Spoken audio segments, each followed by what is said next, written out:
amazing, full of wonder and surprise. You're the life that breathes through me. With you I shall abide. This is Ambassador Sean Appleton and Trey Beverly. this is Hebrews in Exile. Yeah. We are absent one of our dear brothers and prophet and teacher. The good Rabbi Robert Holman Jr. will not be joining us this evening, and I'm honored to host this dear brother, Trey Beverly. I mean, every time I see you, and you know what, it's kind of like one of those things where you have your, it's something that defines who you are. It's that Bible that you carry around. I don't want to say Bible, but that book that you carry around with you. It's got everything in it, so many notes and everything, and you're a brother that studies. And again, I appreciate you coming on the podcast, and we're gonna have a good time tonight and talk about some things. But before we do that, I just want to make sure that if you're watching this later on, or even if you're tuning in now, I just want to make sure that you're aware of some things before we get started. It's kind of like when back in the day when we was in the church, they said, we're going to have the announcements, and this dear old lady would just wallow up there and she'd say, you know, the children's church is going to be meeting afterwards to talk about whatever. Let me give y'all the event first. Yeah. Right. So what I have here in my hand is the Hebrew calendar. Again, I want to make sure that everybody understands and knows that it is out. You go to HebraiCalendar.com. There you can purchase your Hebraic calendar for the 2024 and 2025 Gregorian calendar year, but it's our Hebrew calendar year. Now, one of the things that I have to do in my study and research that the ambassador-elect Stagg kind of tasked me to do to say, hey, listen, you know, you got the 2000 whatever year on there. What year is it for us Hebraically? You know, the Yehudim say it's, you know, year 5,670, whatever. Yeah. But what year is it really for us? Have you done the study on that? And because there are mitzvot that are germane to the Yovel years, which is the Jubilee years, where every 7 years, a mitzvot kicks in about relieving debt and letting go of slaves and those types of things. And then you also have those mitzvot that every 49 years. I was just going to say that. There's another one that comes up. So we kind of need to know where we are with those. So it's best we can stick to the mitzvot as we are in exile. And I know the Most High gives us this opportunity to kind of seek it, gives us some time to seek that thing out. But I just want to make sure everybody is aware that the Hebrew calendar is out. Now, in the month of March, the Gregorian month of March, we are going to start, the calendar year is going to start over again. Now, one of the things that we find in the book of Enoch, which is this calendar is based upon, is when the year begins. And it begins and it's even in germane to text. When we talk about, I think it's in the book of Shemot, where it talks about the beginning of your year shall be in the month of Aviv, which the month of Aviv is in English means springtime. And we can start to see already in Sacramento, the cherry trees are starting to blossom already, and those things are starting, the light is starting to come out a little bit more. And it's when we have, the book of Enoch explains when we have equal light and equal night, that's when the year begins. And that's what this calendar is based on.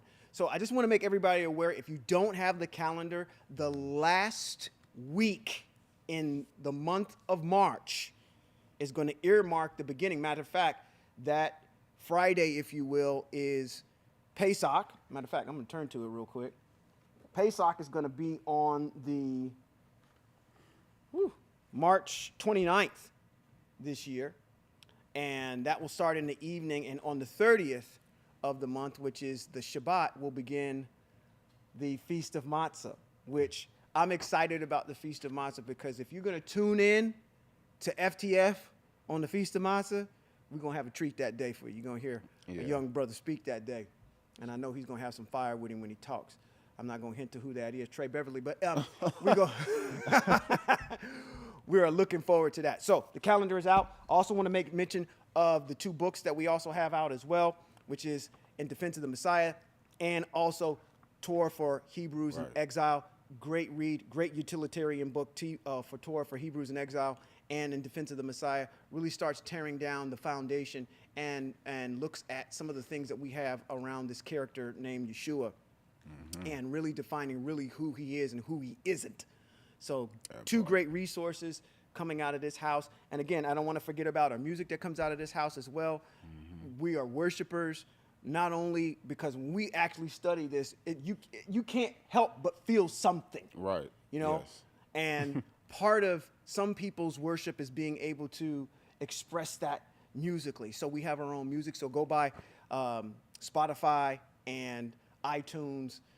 Even maybe think on iHeart, we have our music as well. And look up for Kevin Holman, and you can find our music there too. So with that being said and getting that out of the way, I kind of wanted to open up this evening with a couple different avenues. I'm going to let you pick where we go. Oh, okay. All right. Okay. I'm good with that. Because a lot of times when Rabbi and I are having the podcast, we talk about things that are political. We talk about things that are really germane to more of, I don't want to say, and I'm using this pejoratively, some more of the advanced topics that are in text.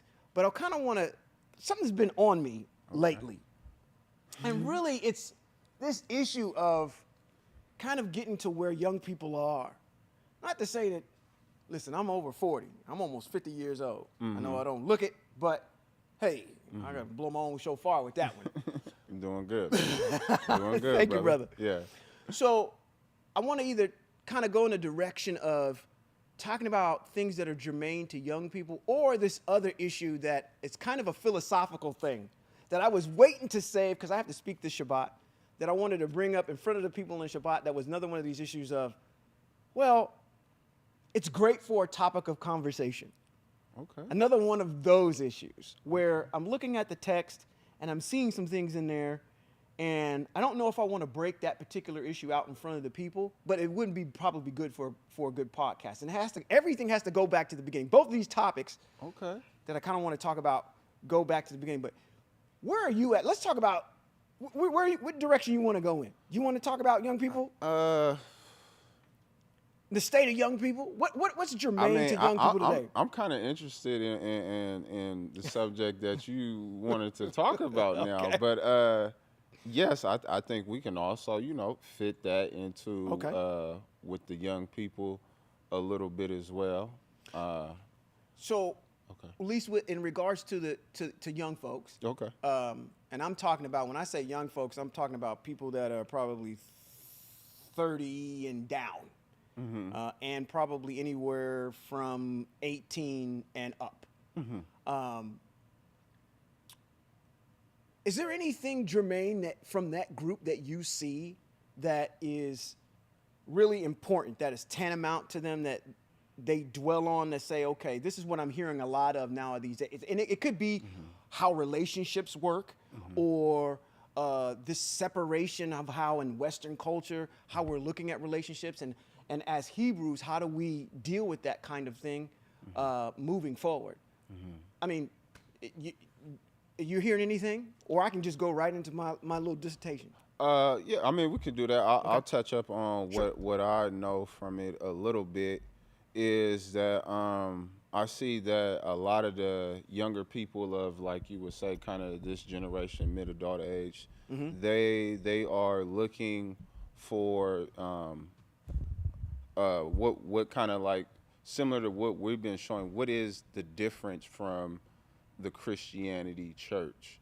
And if we are going to try to show some of those, how that is in idolatry, then we need to give them the facts. And I think FTF and, like, Rabbi and you guys here have been doing a great job at it. And I believe there are a ton of young people that will gravitate to it. I just think that it's our voice is, not being heard as widely. So that has an effective part of it. And also, I would say for with the young people too, is because, just like any people or any generation, you are influenced by your elders, and your elders have a very effectiveness in how you move and how you go about your life. Right. So it's also a little harder for some of this generation to let that go when they know that mama, grandma, or whoever the elder doesn't want to let it go. But that's where we just need to pray and do what we need to do, so Yah, brings his spirit to clear the room on situations like that, to bring people's ears to want to hear what Yah is saying, regardless of anybody else. And that's another thing. People listen to their pastors more than they would actually listen to this word. Now that's scary. Yeah, as I think about that idea as to why individuals do not spend enough time, and let me just say this as well while I'm here, is that I was thinking about this on the way over here, is that, sometimes we like to get in front of the people and kind of trying to chastise them a little bit for not getting into text and reading it and kind of committing to it and whatnot. And I got to think about what our master teacher, and when I say master teacher, I mean the GOAT, Moshe, Yes. did. Yes. He went into the Tent of Meeting with the Most High, Yes. and he came out and he said, "This is what thus saith." He didn't come back and tell them, "Hey, listen, y'all need to start studying this, and y'all need to start doing this, and y'all need to start committing to it," or anything. He just told them, "This is what the Most High said. Remain neutral, and then let the Most High deal with these individuals in their idolatry, in the way that they've fallen away, or at least trying to let them kind of, I don't want to say work it out for themselves, but Moshe never came with a harsh word to the people other than this is what the Most High says. If you are the Most High's people, then this is how you're supposed to act. Right. I can answer any questions when it comes to how you're supposed to carry those things out, but I'm not going to chastise you about it. Y'all a bunch of grown folk out here. Y'all know what the Most High says. If you're going to acquiesce to it, acquiesce to it. If not, then don't. So I got to try my best not to come off that way to people, because I think it probably turns people off when you try to chastise them and say, "Hey, listen, you don't read your text." And the reason why you don't read your text and why we fall short, and I got to bring this up too. Ooh, I'm off and running. I got to honestly believe that if we just simply read it for ourselves like we do now, I understand what mama says. I understand what daddy says. But we're going to have to develop some courage to read the text, own the text, and walk in the ways of the text. And at that particular point, we can own it and then explain it to someone else, irrespective of what mama and daddy said. It doesn't mean that mom and daddy have it right. Yeah. I get that we have a lot of respect for our elders, but at the same time, we also need to walk the path. And then that's probably my biggest testimony. I'm not a big proponent for a person to go out and start witnessing door to door, and you be this holy roller while you're at work and kind of, not to say be disruptive, but I think by leading by example and your lifestyle, even the way I pray, people, when someone asks me to pray before they eat, my whole entire prayer is totally different, because it's totally based on the mitzvot, and it's based in what the Most High has given to Moshe, our teacher, to give to us. So by leading by example, it creates questions in people, and they want to tend to ask rather than being condemned by that particular fact. Yes. Yeah. And I would say, with like you were saying with the youth too, of not being afraid to talk to their elders or their mother or father or whoever about it, because when you look at children anyways, I look at children as basically like they're supposed to be the edification of two individuals in a way. Because what what you learned or had to learn in your life, you learn all this in your adult age. Right. You have your young sons, and you give them the game early. Right. So they can take it and go further. Absolutely. So the adults need to look at the same thing. Like, yes, I feed into my children. I feed in all this game early. They're going to get knowledge and take it and go further. Exactly. So when the youth understands that, and when the adult understands that, then there's this adult and youth. It's become way more powerful because now the adult understands that, okay, I need to listen to the younger because I can learn from them. And then the younger needs to know, okay, I'm listening to my elders too, but I need to see if there's anything that they missed. Right. That I can show that's factual and bring it to the table. You know what? While you're speaking, a situation comes to mind that's across the street in the New Testament. When people want to get challenged and say, "Oh, I can't listen," you know, because I run into that a lot with my family members. They tend to not want to talk to me when I start talking about the things that are systemic to the Most High.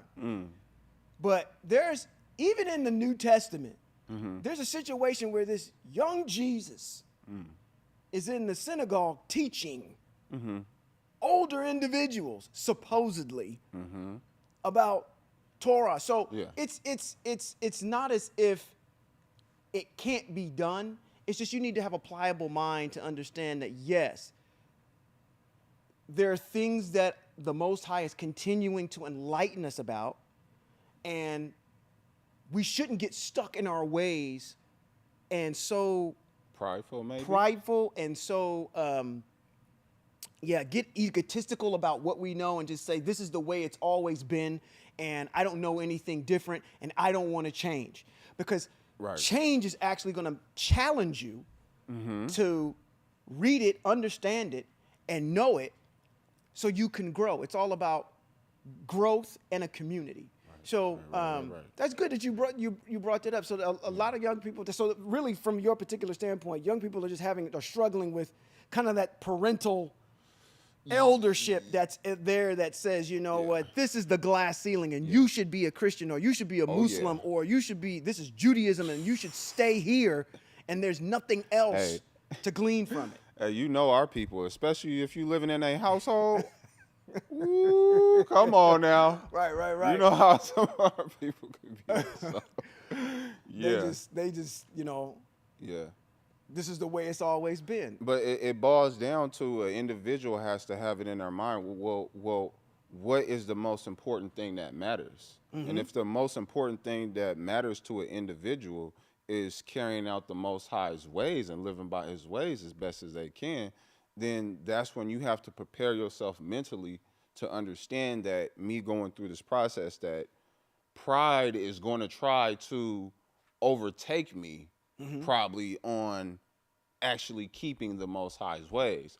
My own self-interest, or I'm going to be battling with that to keep the Most High's ways. So if you have that mindset, it's more easier to apply Torah than it is if you're just, oh, this is what I know, this is what I've always been told. But then you have to go back and say, okay, I have to go to what the Most High says.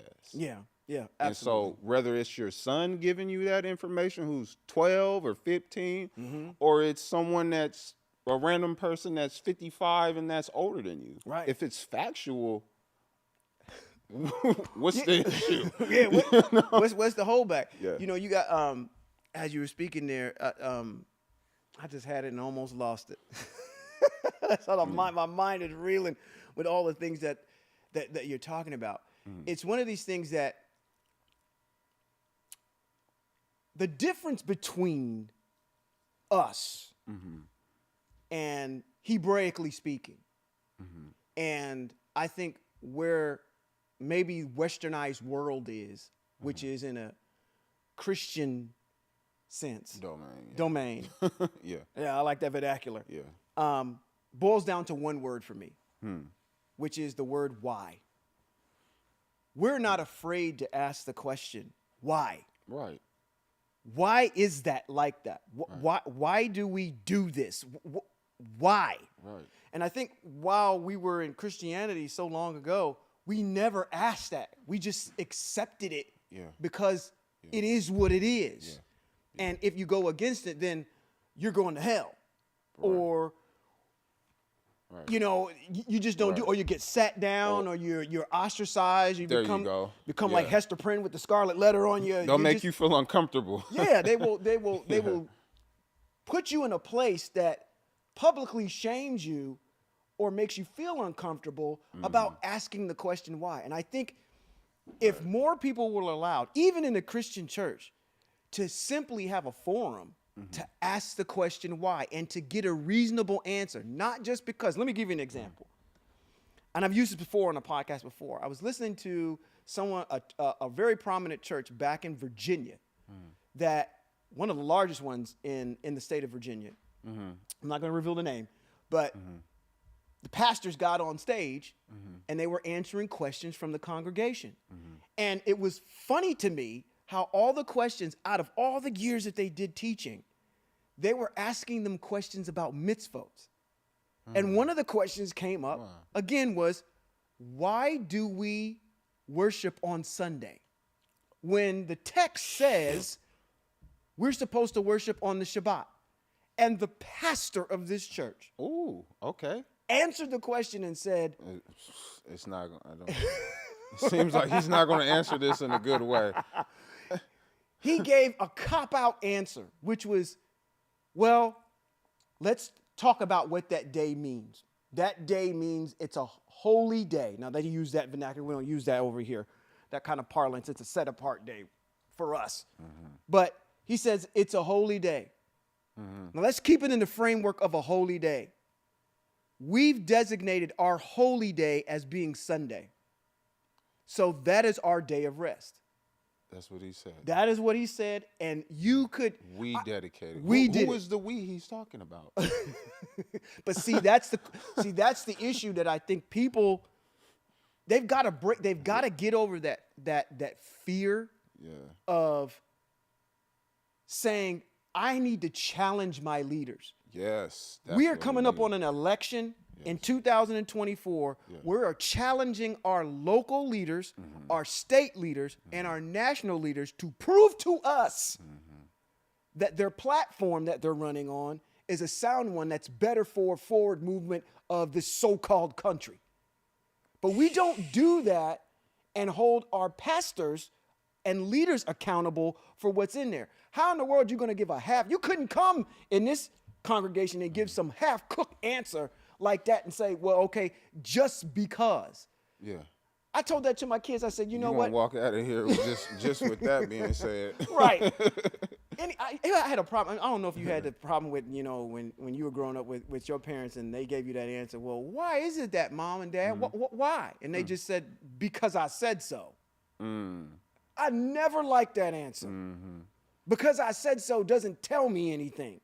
Give me the reasons why so I can actually have the data, own the data, make a connection with it, and then own the data or own it and then move forward. But I don't think that the Christian church allows young people, or they scare them to the point because they're fledglings and they don't know. If they just had that opportunity just to ask them and challenge them as to why they do what they do. Why do we have communion? Why do we have, where does that come from? And a lot of that stuff gets missed. Yeah, and that's what we need. Like, okay, where does Yah say that, you know, a man can die for our sins? Sure. Where do you guys get this Trinity idea? Because when we read Yah, was it Deuteronomy 6:4, where he says he's one. Exactly. So, you know, and I've learned, you know, being on this journey that, studying the roots of Scripture and even learning on it a little bit before I came to Torah, is you have to learn the roots of anything. Exactly. The origin.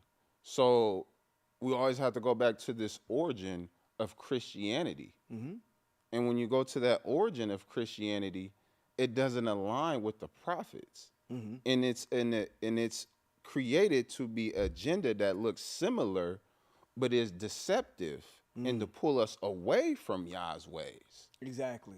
You know, so and so then you can. I have learned, like me and Johan was looking. I think it was like 2 months ago when we were looking up, and you know, some of these preachers are actually granted funds.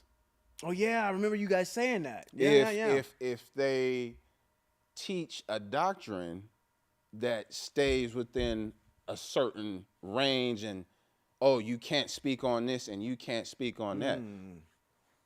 Those are things that are just real, you know, real fishy right there. Yeah. You know, so it's and it's also learned behavior too. Sure. You know what I mean? Because a lot of us, you know, I grew up Christian, and you know, calling to him for help too. But you know, for me, I understood that he wasn't the Most High. That, you know. Yeah, you know, it's especially difficult for a person who's trying to understand and learn, because if you look at our path, we walked that path, and it led us down some roads, some very dark roads. We came out of Christianity, and the first thing that we did is we turned to Judaism for the answers for everything. We instantiated a lot of their practices, the Ashkenazian practices. We instantiated a lot of things that really weren't germane to the Most High, and we, in our effort to try to be as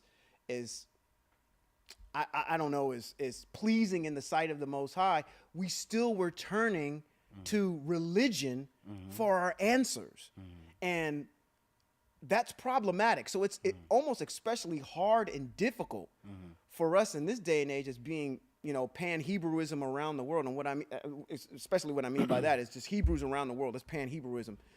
That we have to understand that we've got some challenges trying to shed all of these things that have been put on us. So like you just mentioned, not only do you have your your elders, that in the way that they've been taught, you have to deal with the people that are in the community at the congregations or the churches that you go to. And if you decide you want to come out, where are you going to seek answers from? No one's really out there talking about the things that we're talking about, and because we're just, you know, not highly visible, you know, we fly a little bit under the radar. But who are you going to turn to? You're probably going to go Hebrew roots. You're probably going to go Messianic. And then if not, go Judaism for a little bit. And then if you continue to keep reading, you're saying, no, wait a minute. What did the Most High really say? And that's really what the question is at the end of the day. Yes, exactly. What did the Most High say? Yeah. And in doing so, you have kind of this self-discovery of who you are. Yes. So it's very cathartic. But that's good that, you know, like you said, you mentioned maybe that's where a lot of young people are, is that fear of, I just wish I had a opportunity to just study and have an understanding without the bright lights and the cameras and the production, and saying, okay, if I'm going to believe in something, then why do I believe in it? Yeah. I think a lot of times, a lot of young people, they just, matter of fact, this work, somebody sent me a video, and there was just nothing but young people at this Thai tribute concert, and I'm listening to what he's singing about, and at the same time, I'm looking at all these young people that's in the crowd, and I'm saying, this is the draw. They don't even want to, and that's in text, they don't even want to know about the Most High. They want to see a production. They want to go to a concert every single week. Yeah. They want to socialize, and the things that should be emphasized as far as truth never comes out. It seems like denial. I was talking about, I forgot it was brought up a couple weeks ago in the conversations, but denial can go a long ways. And, you know, we talk about a lot of people that call themselves successful, you know, whether because they felt like they have a business, whether because they feel like they have a certain job title. It's all basically how a person perceives success, because I don't perceive a person as successful just because they have a business and they have a fat bank account. Yeah.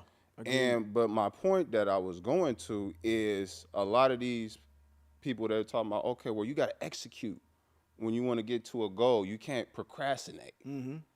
Well, the most important reason why we're here is to get an experience to connect with the Most High. Sure. So if all day we're only thinking about food, if all day only thing we're thinking about is other people, and we're thinking about materials, and we're thinking about this and this and that, but we never give time to the Most High, Sure. who's going to fill the source of our being and who can make our lives totally better for us. But some of us have hurt that we have, and we have questions that are not understood. And when we want to get into that realm of trying to seek questions and answers, it gets too much. Yeah. And a lot of people back off of it. Like what Rabbi was speaking with the conversation with the lady in the restaurant, with the cakes. So, so you know what I mean? You know, but we have to remind ourselves that, you know, this is something that we should not procrastinate on, because this is the most important thing in our life and that we need to focus on. Because once you connect with the Most High, then you should have a knowing within yourself that He's going to make things better for you. He's going to provide that protection for you. Yeah. You know what I mean? Yeah. So that's how I feel, is that, you know, we have to be realistic and not try to let go of denial. I mean, what was it? Yes, denial of knowing that you need to address this issue, but I'm not going to address it right now because it's too much and it's overwhelming. When you feel connected with the Most High, it's loving and it feels good. So I just want to encourage people on that to just focus more and try to get to know His Word, because what His Word is life. Yeah, absolutely. You know what I mean? And His Word gives us healing and instruction. So that's something that I just noticed with people when we were talking about, you know, with the youth and just people in general. Yeah, they have a lot of unanswered questions. Yes. And I think that they're floundering a lot because, like, even when it comes to relationships and how people are supposed to deal with it, that's probably like one of the biggest things I'm saying. I'm not a TikToker. I'm not a social media person. Trust me, I don't even have any of that social media. But what comes up on that algorithm on YouTube when I'm just, you know, trying to search things out is this constant thing in just westernized culture. And it is totally 180 degrees diametrically opposed to what is in mitzvot for the Most High. And I'm sitting here asking myself the question. Yeah. This is almost getting ready to dovetail into my other issue. Oh, let's do it. Let's do it. I was Let's getting ready to talk about. Yeah. Is that when you look at this culture, you look how bass-ackwards it actually is. Yes. When it comes to the things that are written in text. And you're saying to yourself, okay, oh boy, I got to do this now. Okay. All right, here we go. I'm going to ask you a question. All right. All right? Yeah. And I never thought about this until this couple of weeks ago. Okay. Again, I'm not saying that I'm wrong, and I'm saying that I'm right. This is sparking a conversation. You're a good person to do this with. Okay, yeah. Yeah, let's hear it. In the beginning, now I'm going around Robin's Red Barn about this, okay? So to come back to my point. So just stick with me. Yeah, I got you. In the beginning, it says that the Most High made everything in how many days? 6 days. And He rested on the 7th day. Yes. And if you read text specifically, not getting too technical with it, there's specific days in Moshe's narration of it that he says, that's good. At the end of what he was making at that day, he says, it's good. It's good, yeah. And when you get down to the last verse in Bereshit, chapter number 1, it says that after the Most High made everything that He made, He called everything that He made very good. So the question that I have is, why is it good? Why? Has anybody ever asked the question, why is it good? And then the way that I came about this was because I was looking out over a sunset, and I was looking out at what was painted before me, and I said, that is beautiful. That's good. Yeah. But why is it good? Go ahead. Okay. I think the first thing that came in my head when you said that is you said, why is it good? And I have to say is I think I would hear the Most High say because it is necessary. Okay. Because and this goes back to I shouldn't take it there, but I could, because some of us worry about how judgment is going on and how people are going through things in life and worried about loved ones, ourselves, blah blah blah. So we have to. Well, I'm gonna say what gives me a sense of peace is that I know that Yah is handling things perfectly the way that they need to be handled. Okay. So even if I may not like my situation that I'm in fully right now, I know that how Most High is operating, how my life is functioning right now, he's giving me what is necessary that I need. Okay. So when he says things are good, that's what I see. I see it as necessary. I see as, of course, you know, the Most High's overall plan is to make things cohesive, right?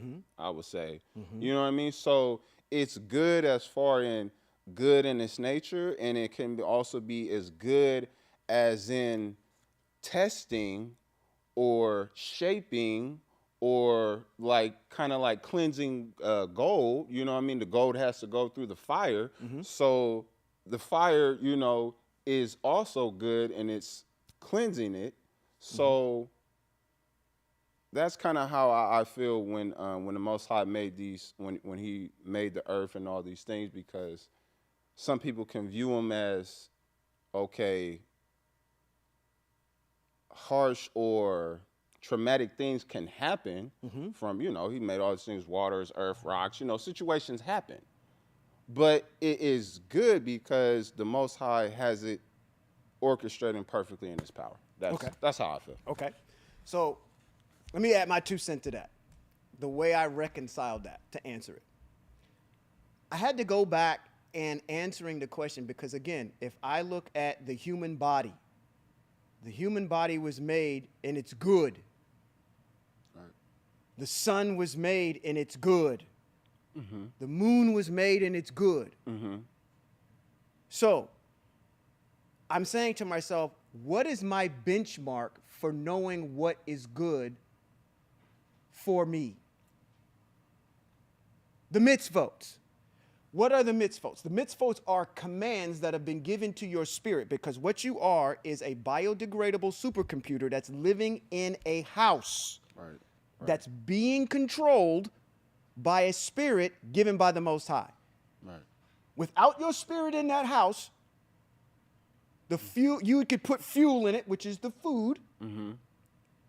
That house is perfect and it's good. When that spirit gets in there, it needs to know how to function in that house. How do I know how to function in that house? The mitzvot tell me how I'm supposed to function in this house. And the mitzvot are good. Yes. So the question is that, and this is going to get into the book of Enoch. Okay. So my question is this. I asked myself, are the mitzvot, are there only one set of mitzvot?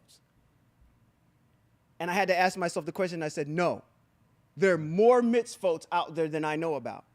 Why? I only know about the mitzvot that are germane to the spirit. That's in text. There are mitzvot that are assigned to the sun. Because in the book of Enoch, it says that the sun has been given commands to transverse the sky, and it does not break it. So my definition of good is the total fulfillment of the commands that the Most High has given that particular object. That's when it's good. When you don't break any of the commands or the orders of the Most High that it's given that particular object, now it's good. Gotcha. That's why after every single day, the stars don't break their motion of movement in the sky. The commands that the Most High gave it says you will transverse in the sky from here to here. They never have broken from this dawn of time. The plants have never broken. The plants didn't say, okay, I'm not going to grow apples today. I'm going to grow pears.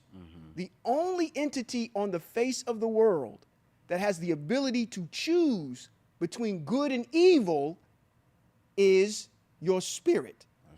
Because your house has mitzvot that are assigned to it. That body of yours has mitzvot assigned to it. Tell me a person that is actually, when you get, it happens every single day, every single year. A person is born, your body matriculates and grows older. Your body will go through puberty. Your body will go through all these changes, and it happens every single time. And it will not break those mitzvot that the Most High assigned to the body. That's what makes the body good, because the body does not break those mitzvot. It's only when the spirit that's put in there decides to break the mitzvot of the Most High that's been given to the spirit, i.e., I decide I want to go ahead and eat pork. I will decide I want to do something else which pollutes the body. That's how we get things inside the body that make that why we have these genetic things that happen to us now. Because at the time when the body was made, none of that was around. So who put it in there? Most High didn't do it. It was our disobedience of the mitzvot. And that's why I'm saying, when they ate from that tree of good and evil, what did they figure out? They figured out how to break these mitzvot. They understood now, okay, I have the ability to analyze things and figure out how the laws of things actually work. So that dovetails into the issue of saying the sciences, physics, botany, chemistry, mathematics are all a way of us as individuals to try to understand the mitzvot that the Most High has assigned to those objects. And when I understand the mitzvot that has been assigned to that object, I can break it. I can manipulate it.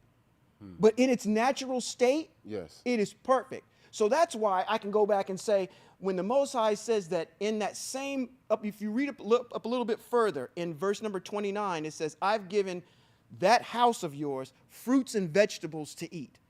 In its state, fruits and vegetables are perfect. They go into the house and nourish the house. That's its perfect state. Just like with anything else the Most High's made. There's nothing in the world. When you leave and you walk outside and you look at everything that's out there, it's perfect. I'm looking at you and you're perfect. If you never said a word to me and you just sat there, I'm looking at the perfection of the Most High, because your body has mitzvot that are assigned to it that it cannot break. Your body is going to get old. It's going to go through its changes, and it will not break those laws that the Most High assigned to it when he made it on that day. I agree. So that's why I was kind of saying to myself, how do we define what's good? What we define is good. And that's why I'm saying to myself, there's more mitzvot that are out there. We only understand the ones that are germane to the spirit on how to drive this house. But nothing in this world breaks the mitzvot of the Most High. And this is getting to this issue of free will and choice, because we're the only creatures on the face of the planet that have that ability. And we only got that ability to have that free will and choice when them two individuals ate from that tree and their eyes were open to the fact that, oh, okay, I understand. And this is why it kind of almost gets into the fact of, when we talk about if we're talking about the sciences and understanding, and I'm going to reiterate it again. When we talk about the sciences, physics, botany, chemistry, mathematics, all of those things, that is, to me, the discovery of the mitzvot of the Most High that he's assigned to those particular objects. And man has the ability to understand it and manipulate it. I get you. Getting more detailed. Getting more detailed with it. So I don't look at science as something that is separated from the mitzvah. All science is discovery of mitzvot that are for that particular. When I look at plants and I look at photosynthesis, that's a mitzvot. It has to do that. It can't break that. So it gave me some peace to say, to come around Robin's Red Barn, when we talk about when the Most High designed our bodies, who they were designed for. Your body is designed for a woman. It's not designed for a man. Oh, yeah. Yeah. There's things in place. And when you start introducing these things and you say, well, okay, well, why does the Most High make this mitzvah for all you LGBTQ community folk out there? You want to know why the Most High instantiated saying to your spirit, you are not to be with somebody else that's of the same gender? Mm-hmm. It's because there's a mitzvah that's in play back early on that says this is this body and this is how this body is supposed to operate. Yeah. And this body is assigned to that. Yeah. So that's the way I reconciled it in my mind to say, okay, now when I go outside, I see perfection everywhere. And that's what I was saying. You understand that the Most High is handling and dealing with everything perfectly. Exactly.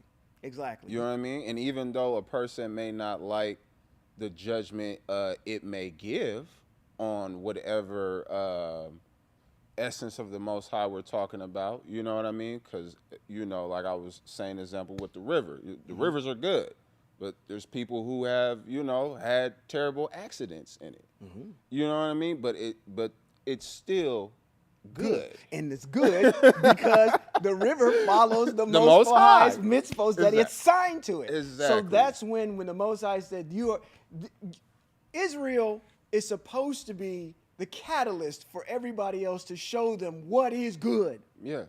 In the eyes of the Most High. That's why it's germane for us to make sure that we know about these mitzvahs. Yeah.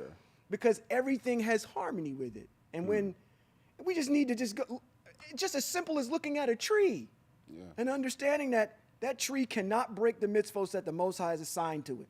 Yeah. And it will do the same thing every single year. The seed will germinate, it will grow, it will produce fruit, and it will do it in the season that it's called out to do it. It will not break it. Yeah. That's very Only true. Humans do that. That's very true. So that was my philosophical thing I was talking about, where I said, okay, I'm gonna run this by you, see where this goes with you. No. That is perfect, because that goes in with one of my favorite chapters, which is Deuteronomy chapter 30, where he says, I have given you the blessing and the curse. So he's saying, I'm giving you the option. You can choose. Raise that microphone up a little bit. You can choose. You can choose to operate in what is good, or you can choose to operate in what is not going to be good for you. Right. You know, and so. Now, coming back full circle. I didn't mean to cut you off. No. I got to jump right here. That's coming back full circle to what we're talking about. Now we look at what's going on in westernized culture. It is a total backwards way of looking at the Most High's mitzvot. And then we wonder why nothing is working. Is because we're not operating in the mitzvot of the Most High. So now what we're trying to do as people is trying to say, okay, I'm going to give you a great example. Mm-hmm. I'm an independent woman. I don't need no man. I can work and do everything on my own. That's not Torah. Yeah, that's not Torah. You professing to me that you can work and do it on your own, first of all, you're not supposed to. That's my job. When the Most High was handing out all of these atonements for eating off that tree, one of our atonements as men is that we work, not the woman. Now, the woman has 3 atonements that she has. Now, everybody seems to believe only the one that's in there, which is her giving birth and more pain. But we also forget about the other ones that says that you will be under the dominion of your husband. Right. And the third one is that you will always desire him. So think about all the issues that are going on in relationships right now. It's to circumvent them 3 issues. Mainly 2 of them. That I don't need you. Yeah. That's breaking what the Most High instantiated at the beginning. That says that you will be under the dominion of your husband. And you will always want him. Yeah. Okay? It's not your job to go out and work. That's my job. I'm to provide for you. I'm supposed to do all that. But since you want to get out on your own, then you get to this point where it's like, well, I don't want to work anymore. It's too hard out here for me to do all this. You're starting to hear that dynamic come out now from a lot of people. Yeah. And I'm sitting here saying, if I just look at all the problems that we having in the United States, you can put them right back to a mitzvot that we're doing is diametrically opposed to what's there. Yeah. Every single last one of them. I can categorize them all. Especially when it comes to relationships. This separation between man and woman, and we don't need each other, that's not most high. That's not mitzvot. That's not a design. Yeah. Your body is designed to be with a woman. So why in the world? Again, there's your answer as to why those mitzvot are in there for sexual immorality. Because when you start getting too close to relatives and all these other kinds of things, you start damaging the genetics of what the Most High instantiated for that body. That body is perfect. Yes. Because it follows the mitzvot, and you're the only one that can break it. I didn't say that like 15 different times already, but it's something that it just made me realize that how important the mitzvot are, and understanding that when I look at the world around me, when I look at the soil, when I look at plants, when I look at animals, the giraffe is not trying to hump the elephant. I sure hope not. They're not breaking their assignment.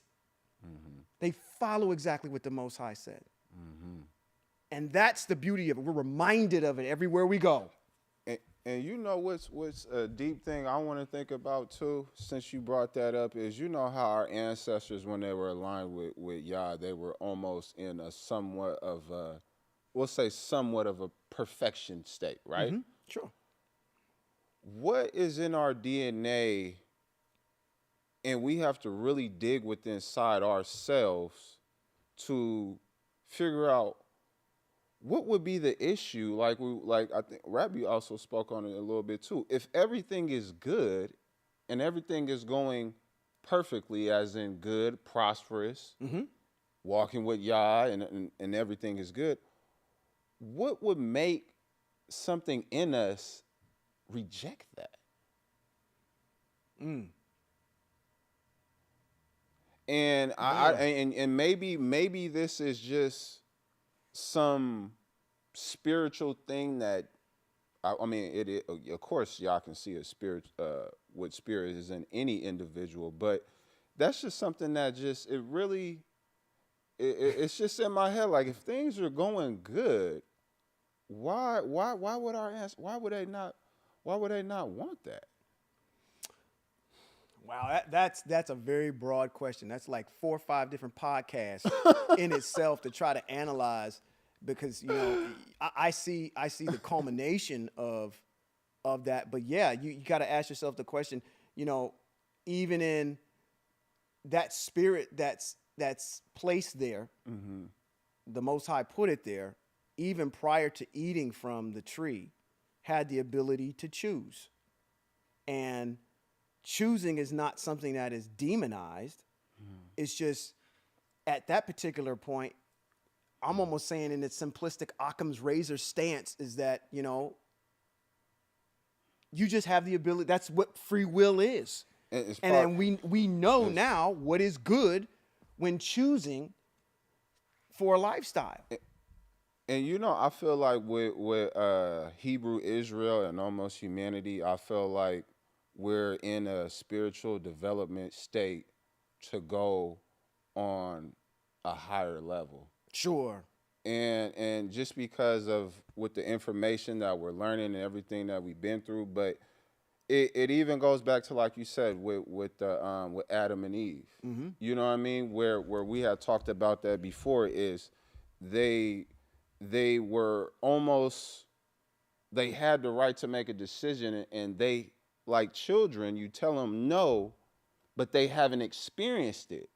So it's more of a drive to, let me still do it, to see it. You know what I mean? Kind of like the fire on the stove, because I had that too when I was a little bit. My mom said, don't touch that fire on the stove, but it looked so pretty. And like that little blue flame was dancing. Let me see what's going on. It looks cute. Yeah. So my point is, that was with Adam and Eve. And now we are where we are today. And like I talked about earlier, like the same situation with the parent, you give the children the game early so they can take it further. Okay, well, we seen what happened in Adam and Eve. We seen what happened to our ancestors. Now we need to get solid with this. Sure. So we can take this further. Absolutely. Where when we're tested, when Yah tells us, okay, don't do whatever, now we have we're mature enough spiritually to where we say, okay, no, I'm not really even tempted. Right. You know what I mean? It's not even a thought that comes across your mind. You know, and we've gotten that way because we've studied. We've said, you know what? This is what is good in the eyes of the Most High. What's good in the eyes of the Most High is following the mitzvot. Yeah. You're not going to complete them all. You just can't. As much as you can. Yeah. We try to do to make ourselves pleasing. And that's again back to your point, which is the generations. There's an old saying, that jazz guy told me this. He says, I was able to see further when I stood on the shoulders of giants. So being able to, move the culture forward. And that's what we're trying to do. This is, we've talked about it all the time in here, is that we will not see the land. We will not see the culmination of the Most High's master plan in our lifetime. But descendancies down the line should be equipped to stand on our shoulders and see further. To go back and say that when the Most High opened the eyes of Adam and Eve, two melanated people, he gave all that information to unlock mathematics, chemistry, botany, physics, to the Asiatic black man to go ahead and understand these things. You're the leader of the world.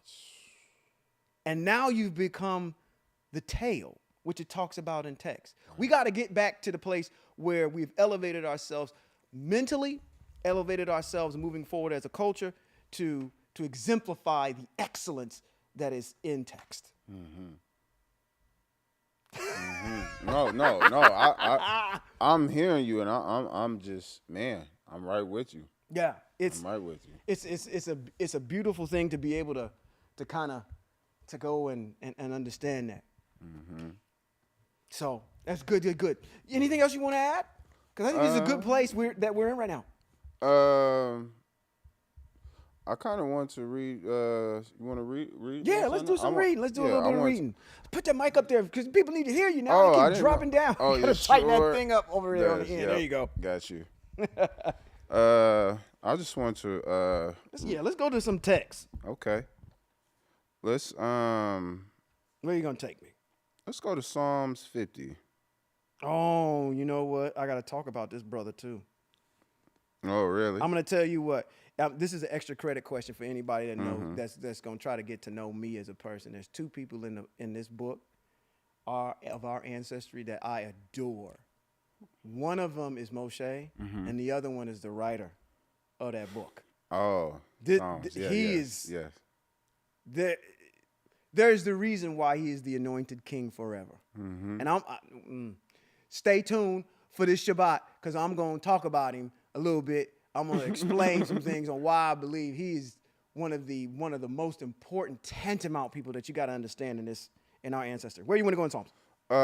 Psalms 50. 50. All right. Yep. Okay. And okay, go ahead. Yeah, I'll read through the chapter because it's just good. A Psalm of Asaph. The mighty one, El Yah, is speaking, summoning the world from east to west. Out of Zion, which is Jerusalem, the perfection of beauty, Yah is shining forth. Our Elohim is coming and not staying silent.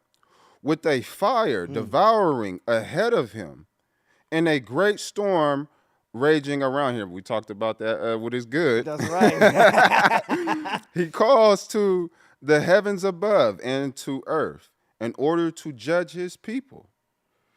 Gather to me, my faithful, those who made a covenant with me by sacrifice.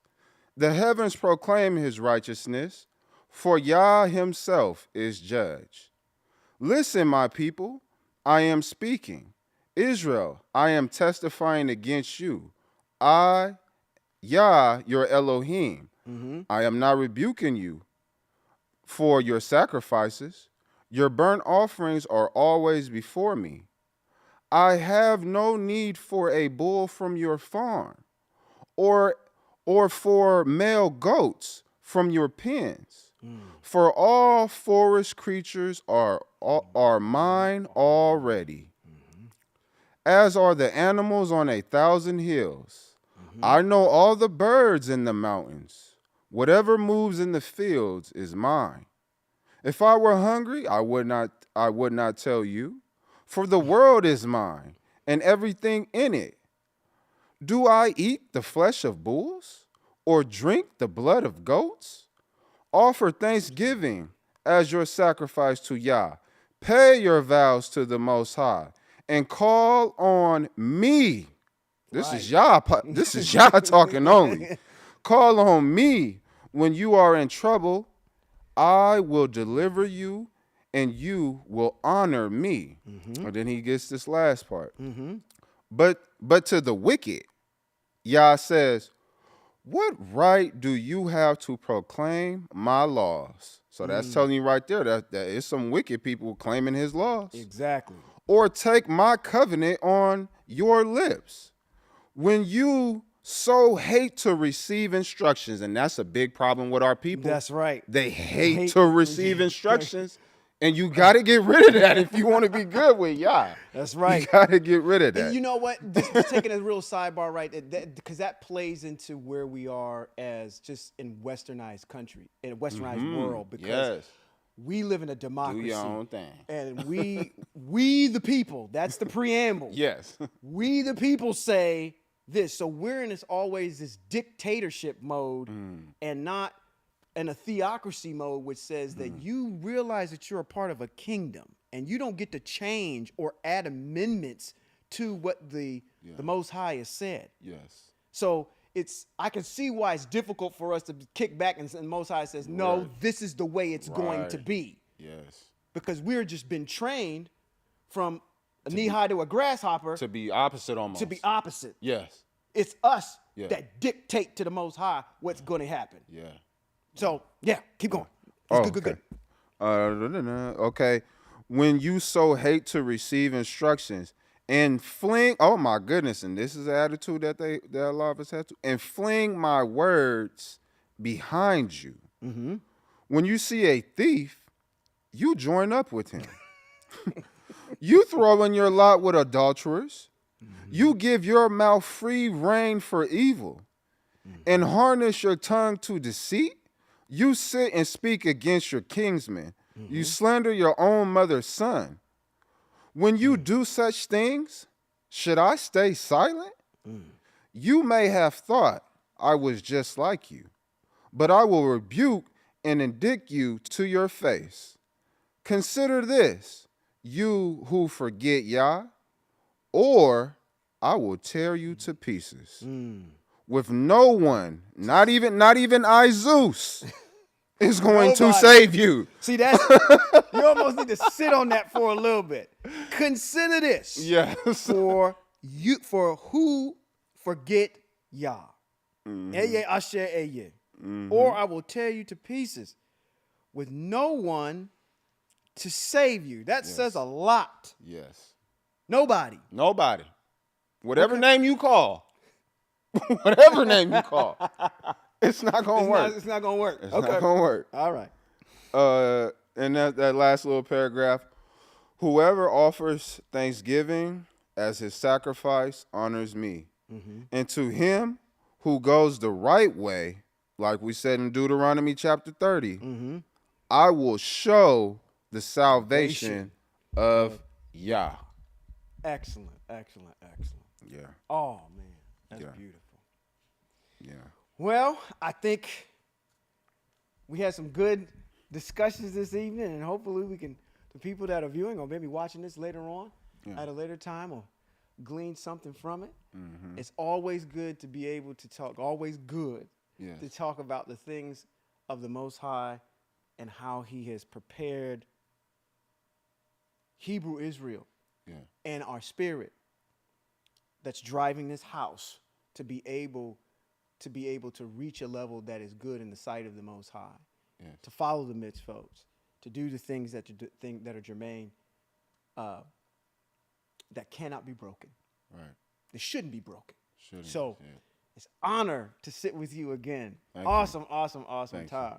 May I say one Yeah, last go thing ahead. to people? Absolutely. I just want to also encourage our people that when we are, because like we were talking about, we're not bashing our people for not operating in these ways, really, because a lot of us don't know this. Sure. Right. So I just wanted to have us keep in mind that as Hebraic brothers and sisters that are trying to move purely, that remind us, let us keep a humble spirit when we're teaching these other people. Wow. Let us not have to feel like, oh, our knowledge is here and they doing this wrong, and you want to speak negative or like about it to them. I just want to encourage us to just remain humble and teach our people and just give them love, because everything takes time. Absolutely. You know what I mean? Absolutely. So just let's teach with love, and let's do everything we do with love, because that's how we're going to heal our people. Absolutely. Let me add a little bit to that as well. And in doing so, with that humble spirit, or at least that humble disposition, and trying to show somebody something, let's also remember we were there at one time too. That's my And Very to have true. this hypocritical attitude about it is not conducive of trying to move someone closer to the Most High at the end of the day. We also have to understand that you do not, I need to emphasize this, do not get discouraged when whatever you say to somebody doesn't take root. Right. There's physical laws, mitzvot, that have been assigned to the plants. And we use this analogy all the time. I love that When one. you put that seed in the ground, I love that one. you can go ahead and water that joker, and you may not see that thing germinate until the right time that it's supposed to germinate. So don't get discouraged that because you may be getting the soil ready for a seed to be planted there. Right. You could be saying something just by, you not partaking in eating bottom feeders and partaking in other things that are against the Most High, and the way your behavior is making it pliable for somebody to be like, oh, okay, this brother's got something going on that's good, and I want to know more about it. That's when that seed gets planted. I may come by and water it. You may come by and water it. But just because that seed don't grow, don't get discouraged. That is not your job to sit there and mull over the fact that it ain't growing. Right. Knows whose job that is? That's the Most High's job. And when they get to a point where, okay, I can see it, that's what happened with us. The light came on and we said, you know what? This is the right way to go. And it resonates with our, and that's the beautiful thing about it, because when you start doing good, your spirit will always resonate. We use this example all the time. It feels good doing good to me, so. Nobody has to tell you to go out, that you shouldn't be going out in the backyard with the barn with the chickens and doing something strange for some change with them. Nobody has to tell you that. Right. Okay? Because there's certain things that in you that resonate with the way the Most High has programmed the body already. That says, this is a mitzvah that I assign to that body. Then that body cannot be with that over there. That's not what that's for. So with that, just be careful. Stay humble. And just be empathetic and sympathetic and caring with the dissertation, to know that the Most High is doing something in that person, and that it allowed you to be able to come to that person and be able to share the Most High with them. Right. Maybe a life-changing event for them that may happen years down the road. And that's the testimony that I literally want to hear from people, is that even though I may not have understood what you said, it, later on down the road, it did resonate. It helped me, to receive it later on or whatever. Yes. Exactly. So. Exactly. I think we've reached at the end of this podcast. This has been Ambassador Sean Appleton and Trey Beverly. And this is Hebrews in Exile. Shalom.